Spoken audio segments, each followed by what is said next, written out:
কিন্তু জান্নাতের শ্রেষ্ঠ পুরস্কার কি জানেন? তা হলো মহান আল্লাহর নিজের দর্শন লাভ।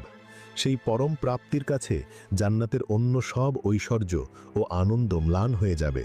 পরিশেষে স্বয়ং দয়াময় প্রতিপালকের পক্ষ থেকে তাদের সালাম বা শান্তি বলে সম্ভাষণ জানানো হবে, যা হবে চূড়ান্ত সম্মাননা।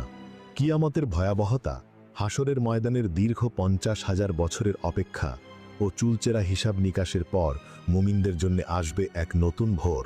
যখন জাহান্নামীদেরকে শিকল পরিয়ে টেনে হিচড়ে নিয়ে যাওয়া হবে, তখন মুমিনদের অন্তরে থাকবে এক মিশ্র অনুভূতি, ভয়ে কেটে যাওয়ার স্বস্তি এবং প্রতিশ্রুত পুরস্কার লাভের উত্তেজনা। তাদের যাত্রা এবার শুরু হবে জান্নাতের দিকে।